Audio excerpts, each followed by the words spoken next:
संसार के इस बाजार में हर एक चीज़ बिकाऊ है। जो पाने योग्य है उसे छोड़कर वहाँ पर सब कुछ मिलता है जिसे पाकर और पाने की चाह चली जाए। बस वही इस संसार में नहीं मिलता, बाकी हर चीज़ बिकाऊ है। बहुत कुछ वहाँ पर मिलता है बाज़ार में, लेकिन जो भी मिलता है उसे केवल पाने की ही चाह बढ़ती है, घटती नहीं है। जल कुछ ऐसा मिलता है कि प्यास घटती नहीं, जलन बुझती नहीं, तृप्त आती नहीं। जैसे जल नहीं प्यास की आग से संसार घी बनकर पड़ता चला जाता है। सब कुछ बिकाऊ है। किसी की ज़मीन बिकाऊ है तो किसी का ज़मीर बिकाऊ है। इस संसार में सब कुछ बिकाऊ है। यह चीज़ समझ रहे हैं कि लोगों को भी एक गणिका आती है, गणिका जिसे वैश्या कहा जाता है। जैसे कि वह आती है जो वो भी लोग सत्संग में बैठे हुए थे, वह धीरे धीरे सरकना शुरू कर देते हैं, उससे दूर होना शुरू कर देते हैं। वह आकार प्रणाम करती है कबीर साहब को और कहती है कि हे संत जी, आप की बड़ी कृपा हो, अगर आप मेरे निवास स्थान पर पधारे। कबीर साहब उसे कहते हैं कि ठीक है, तुम्हारी इच्छा अवश्य पूरी होगी। तो वह प्रणाम करके चली जाती है। लोग बड़े आश्चर्यचकित होते हैं और कहते हैं, भगवान आप यह गणिका के घर जाएंगे? यह सारे गंदे काम करती है, इसे नगर वधू कहते हैं, और आप इसके घर जाएंगे? तब बाबा बोले कि क्या फ़र्क है उसमें और मुझ में, ज़रा बताइए तो। लोग उसके सभी जितने दुर्गुण हैं वह सब गिनने शुरू कर देते हैं कि उसके अंदर क्या क्या अवगुण है।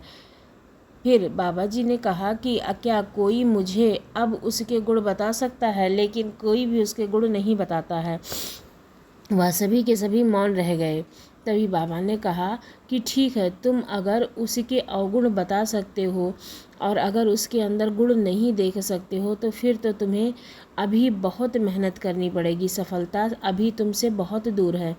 लोगों ने पूछा कि बाबा फिर सफल होने के लिए क्या करना पड़ेगा? बाबा ने कहा, सफल होने के लिए तुम्हें दूसरे के अवगुण की जगह अपने अवगुण देखने पड़ेंगे।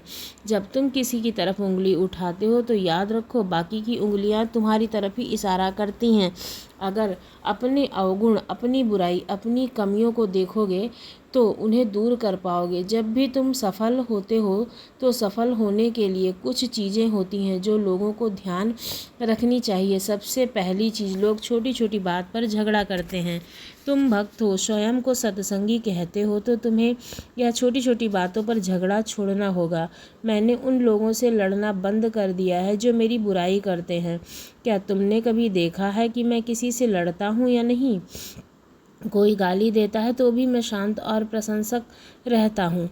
व्यक्ति को शांत रहना सीखना चाहिए। अपने रिश्तेदारों से लड़ना बंद करो, लोगों का ध्यान पाने के लिए लड़ना बंद करो। अक्सर तुम दूसरों से यह उम्मीद करते हो कि वह तुम्हारी तरफ ध्यान दे। तुम बाहर निकलते हो खूब सुंदर बन के ताकि लोग तुम्हारी तरफ ध्यान दें। स्त्रियाँ श्रृंगार करके निकलती हैं ताकि लोग उनकी तरफ ध्यान दें, लेकिन जो लोग का ध्यान पाने के लिए लड़ता है वह तो मूर्ख है, वह सफल नहीं हो सकता है। लेकिन लोगों की उम्मीद पर खरा उतरने के लिए कभी किसी से झगड़ा नहीं किया जाता है। मैं कभी किसी के लिए यह नहीं कहता कि यह नहीं, मुझे सामने वाले की उम्मीद पर खरा उतरना है। मुझे केवल खरा उतरना है उस मालिक की उम्मीद पे। मैंने बेवकूफ़ लोगों के साथ अपने अधिकारों के लिए लड़ना बंद कर दिया है। क्या अधिकार है? जब मैं ही नहीं हूँ, सब कुछ मेरे मालिक का है, तो फिर किस लिए लड़ना? ऐसे झगड़े मैंने उन लोगों के लिए छोड़ दिए जिनके पास और कुछ नहीं लड़ने के सिवा। मैंने लड़ना शुरू किया, लेकिन किसके लिए? अपने लक्ष्य के लिए, अपने जो मेरे विचार हैं उन विचारों के लिए मैंने लड़ना शुरू किया। उस मालिक के साथ एक होने के लिए मैंने लड़ना शुरू किया। अपने मन के वश में करने के लिए मैं लड़ा, अपनी इंद्रियों में, ताकि वह बाहर न जा सके। मैंने जिस दिन यह छोटे छोटे झगड़े छोड़ दिए उसी दिन से मेरी सफलता का रास्ता आसान हो गया। और यही आपको भी करना है। क्या आपके लिए समय इतना निरर्थक है कि आप उसे लड़ाई झगड़ों में व्यर्थ करते हो? क्या समय आपके लिए इतना निरर्थक है कि आप प्रभु नाम सुमिरन छोड़ के और यह देखें कि कौन वैश्य है और कौन भली है, किसके घर पर कौन आया है कौन नहीं? क्या यह चीज़ आपके लिए अधिक मायने रखती है? तो जिसने प्रश्न पूछा था उसे भी लज्जा के कारण सर झुकाना पड़ा। तभी बाबा ने कहा, एक बार महात्मा बुद्ध ने एक भिक्षु भिक्षा के लिए जा रहे थे। भिक्षा में एक वेश्या ने उन्हें रोक लिया और उन्हें निमंत्रण दिया। तो वेश्या उस भिक्षु के ऊपर आसक्त थी। उसने कहा कि तुम मेरे घर पर रुक जाओ जब वर्षा काल में। लेकिन उस भिक्षु ने कहा कि मुझे रुकने के लिए कोई अड़चन नहीं है, यह बात अलग है, लेकिन फिर भी मैं एक चीज़ तुमसे कहना चाहता हूँ कि रुकने में अड़चन नहीं है, लेकिन जिस गुरु ने मैंने दीक्षा ली है, जरा मैं उनकी अनुमति तो ले लूँ। हालांकि वह मना नहीं करेंगे, यह पूर्ण विश्वास है मुझे, लेकिन फिर भी एक औपचारिकतावश मैं उनकी अनुमति ले सकता हूँ, क्योंकि मैं एक गुरु का शिष्य हूँ। बुद्ध गांव के बाहर ठहरे हुए थे, तो उसने कहा कि मैं अभी जाकर और पूछ कर आता हूँ। वैसे थोड़ी सी चिंतित हो गई कि यह कैसा भिक्षु है जो इतनी जल्दी राजी हो गया ठहरने के लिए। वह भिक्षु जाता है। उसने बुद्ध से कहा कि सुनिए, एक आमंत्रण मिला है, एक वेश्या है, लेकिन उसने वर्षा काल में अपने घर रहने के लिए कहा है, 4 मास के लिए। यदि आपकी आज्ञा हो तो मैं ऐसा करूं। तो बुद्ध ने कहा कि ठीक है, तुम जाओ, तुम जा सकते हो, निमंत्रण को ठुकराना उचित नहीं। अब यह सुनकर सभी भिक्षुओं के अंदर जितने भी भिक्षु वहाँ बैठे थे सभी ईर्ष्या से भर गए। उनको लगा, अरे बड़ा सौभाग्यशाली है, यह तो वेश्या के निमंत्रण में जा रहा है और वर्षा काल तक वहीं रहेगा। हद तो तब हो गई, बुद्ध ने भी उसे स्वीकार कर लिया और आज्ञा भी दे दी। तो एक भिक्षु ने खड़े होकर कहा कि रुकिए, इससे गलत निमंत्रण प्रचलित हो जाएगा। भिक्षुओं को वेश्याएं आमंत्रित करने लगेंगी और भिक्षु उनके घर रहने लगेंगे तो भ्रष्टाचार, पापाचार और व्यभिचार बढ़ेगा। ऐसा नहीं होना चाहिए। जिस कारण अभी आप लोगों ने कहा, इसी प्रकार उस समय भी यही बात हुई थी, क्योंकि समाज है, लोग तो वही हैं, सोच तो वही है। जब लोगों की सोच नहीं बदलती तो उस समय के लोगों को हों या समय के लोग हों, क्या फ़र्क पड़ता है। हजारों वर्ष बीते, लेकिन फिर भी लोगों के मस्तिष्क में आज भी वही विचार चल रहे हैं। बुद्ध ने कहा, यह व्यक्ति के उस भिक्षु से जिसने भी यह पूछा था आपत्ति जताई थी निमंत्रण पे।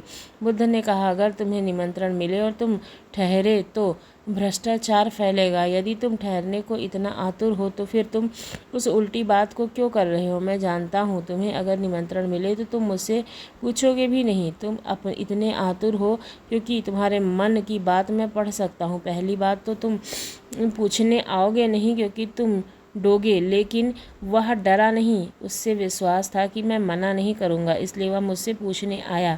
यदि तुम मुझसे पूछने आए भी होते तो मैं तुम्हें मना कर देता। मैं तुम्हारे लिए हामी नहीं भरता, इसलिए तुम भयभीत मत हो, क्योंकि वह वापस आएगा। मुझे पता है, यह आदमी अगर वेश्या के घर ठहरेगा तो 3 महीने में यह वेश्या के पीछे नहीं जाएगा, बल्कि वेश्या इसके पीछे आएगी। मुझे इस व्यक्ति पर भरोसा है, इस भिक्षु पर भरोसा है, क्योंकि वह अपने जीवन की जो कीमती है उसका जीवन उसको समझता है। वह तुम्हारी तरह नहीं है, तुम अभी बहुत कच्चे हो। जो व्यक्ति 3 महीने उस वेश्या के घर रहा और बड़ी बड़ी कहानियाँ चली, बड़ी खबरी हुई, बड़ी अफवाहें उठी और वह भ्रष्ट हो गया, वह बर्बाद हो गया। वह बैठकर संगीत सुनता है, वह साधना नहीं करता। पता नहीं खाने पीने को तो क्या ही खाता होगा। भिक्षु भी वहाँ जाता था, भिक्षु मांगने के लिए। उस जिसने प्रश्न किया था भिक्षु से, वो वहीं पर मडराता रहा। वह भीतर तो जा नहीं सकता था, लेकिन आसपास चक्कर जरूर लगाता था और कई तरह की उटपटांग खबरें लेकर आता था, लेकिन बुद्ध सुनते रहे, उन्होंने कभी कुछ नहीं कहा। 3 महीने बाद भिक्षु वापस आया तो वह वेश्या उसके पीछे आई और उस वेश्या ने कहा, मेरे धन्य भाग कि आपने इस भिक्षु को मेरे घर रुकने की आज्ञा दी। मैंने सब तरह से कोशिश की इसे भ्रष्ट करने की, क्योंकि तब मेरे मन में अहंकार था, तब मेरे अंदर वासना थी। इसके रूप को देखकर मैं मोहित थी, लेकिन इसकी बातें सुनकर मेरा मन निर्मल हो गया। जिसके उपदेश सुनकर, जो आपने इसे सिखाया था, उस ज्ञान को सुनकर मेरा मन पवित्र हो गया। जब वेश्या भ्रष्ट कर देती है किसी को, तभी वह जीत जाती है। वह मेरा अहंकार था कि वह भिक्षु भ्रष्ट हो जाएगा, लेकिन इसके सामने मैं हार गई। मेरा सौंदर्य व्यर्थ है, मेरा शरीर व्यर्थ है, मेरा संगीत व्यर्थ है, मेरा नृत्य व्यर्थ है। 3 महीने में मैं इसके प्रति लोभ में पड़ गई। मैंने मन में यह सवाल उठने लगे कि क्या है इसके पास, कौन सी संपदा है जिसके कारण मैं इसे कचरा दिखाई देती हूँ और मेरी तरफ आसक्त नहीं होता। अब मैं भी उसी की खोज करना चाहती हूँ। जब यह संपदा मुझे भी मिल जाएगी तब तक मैं सब कुछ करने योग्य हूँ। मैं सब कुछ छोड़ने को राजी हूँ। अब जीने में कोई अर्थ नहीं है जब तक मैं इस अवस्था में ना पलूँ जिसमें यह भिक्षु है। और इसके बाद वह जो वेश्या थी वह भिक्षुनी बन गई। तो आप बताइए, मुझे की ज़रूरत एक संत की, एक साधु की, एक सत्संग की कहाँ है? एक चिकित्सक की ज़रूरत है, एक वैद्य की ज़रूरत है। बीमार के बीच में मुझे रहना है और स्वस्थ होना है। मैंने कहा कि बिल्कुल सही बात है। तो सब इससे अधिक बीमार लोग कहाँ रहते हैं? सबसे अधिक बीमार लोग इन्हीं वेश्याओं के पास जाते हैं जब वह स्वयं ही पतित हो चुकी है। इसके साथ आने वाले वह सब भी पतित हैं। तो अगर यहाँ वहाँ पर सत्संग हो तो उसमें बुराई क्या है? यह सब कुछ देखने का नज़रिया है, जैसे तुम्हारे देखने का नज़रिया है। तुम अभी भी इसी संसार की चीज़ों में भटक रहे हो, इसी संसार की वासनाओं कामनाओं में भटक रहे हो। जैसे मनुष्य का मन एक छोटे बच्चे की तरह होता है, ऐसे ही तुम्हारा मन अभी भी एक छोटे बच्चे की तरह है। जैसे छोटा सा बच्चा बाज़ार में आया हो, मेले में आया हो, वह हर चीज़ खरीदने के लिए रुक जाता है और हर चीज़ को खरीदने के लिए रोने लगता है। अपने पिता के साथ वो बहस करता है, तड़पने लगता है, परेशान हो जाता है। और यह बच्चा सारी चीज़ें अगर खरीद भी ले और साझा होते दुकानें बंद होते होते वह अपने घर ढेर सारे खिलौने लेकर आ भी जाए तो भी खेल खिलौने ही हैं, उसका कोई मूल्य नहीं है। उनसे आशा तो बंधती है, लेकिन उससे और बड़ी आशा पल जाती है कि हाँ, अब मुझे और बड़ी चाहिए, और बड़े खिलौने चाहिए। लेकिन वह आशा भी पूरी नहीं होती है। 2-4 दिन बाद बच्चा पाता है कि जिन खेल खिलौनों के लिए वह इतना ठिठका, इतना रोया, इतना परेशान हुआ, वह उन्हें खुद ही छोड़कर कोने में कहीं पड़े हुए हैं। खुद ही उन्हें बाहर फेंकने देता है, क्योंकि अब उसे उसके आनंद नहीं आ रहा। अब उसे कुछ और चाहिए। मन की पूर्ति के लिए बार बार वह चीज़ों को अलग अलग खरीदता रहता है। इसी तरह से इंसान भी है, जो अलग हमेशा दूसरी, तीसरी, चौथी चीज़ों के पीछे भागता रहता है। तुम्हारे भीतर वासना की बड़ी बिचकानी भीड़ लगी हुई है। तुम तो बड़े हो गए हो, तुम बच्चे तो नहीं हो। हर इंद्रिय भी ना मालूम कितनी वासनाएं हैं। हर एक इंद्रिय परत पर वासना ही वासना है। पूरा जन्म बीत जाता है लेकिन कुछ हाथ नहीं लगता है। और इतनी समझ भी नहीं लगती है कि जहाँ हम खोजते हैं वहाँ मिलने को कुछ भी नहीं है। हम सभी चीज़ों को बाहर ढूंढते हैं, बाहर खोजते हैं। बाहर तो केवल और केवल बाजार ही है। तो क्या है इसके अलावा जिसे हम दिखाई पड़ने लगे और जो दुकान की तरफ से उपेक्षा से गुजरने लगे, जिसके भीतर धीरे धीरे अपने को खोजने की तलाश पैदा हो गई, जिसे यह ख्याल आया कि जब अपने को ही नहीं पाया तो और कुछ पाकर मैं करूँगा भी क्या।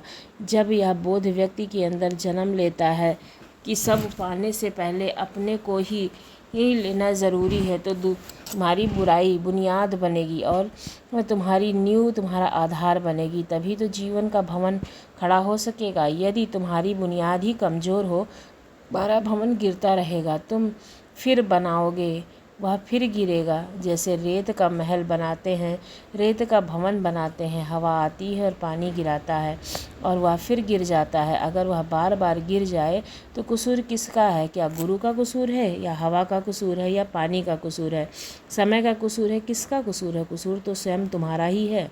मैं तुम्हें बार बार समझाता हूँ कि इंद्रियों की दौड़ में मत उलझो। मन की व्यथा वासनाओं और उन वासनाओं से पार हो। उन वासनाओं के पार होना इतना सहज नहीं, इसलिए जो कहता हूँ वह करो। एक एक चीज़ को पकड़ो और अपने अंदर से बाहर निकालो। एक एक चीज़ को ध्यान से देखो। हमेशा सतर्क रहो, सजग रहो। इन चीज़ों को जीना है तो बहुत सजगता के साथ जीना है। जवानी, हुस्न, गमजे, अहद, पैमा, कह कहे नगमे जैसे रसीले होठों को देखते हैं। कोई निगाहों को देखता है, कोई मरमरी बाहें देखता है।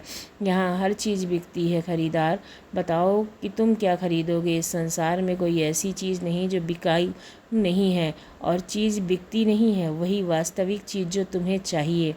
तुम्हें भरे बाज़ार मिलेंगे, लेकिन तुम्हें वो परमात्मा नहीं मिलेगा बिकाऊ। इसलिए तुम्हें परमात्मा को पाना है, और उस परमात्मा के लिए तुम्हें एकाग्र होना है, ध्यान लगाना है, सत्कर्म करने हैं, सत्संगों में जाना है। बाज़ार में कुछ नहीं मिलेगा, अपनी अंतरात्मा को जागृत करना है। तो दोस्तों, यहीं पर मैं अब इस वीडियो को करती हूँ समाप्त। मिलती हूँ अगली वीडियो में, तब तक के लिए धन्यवाद।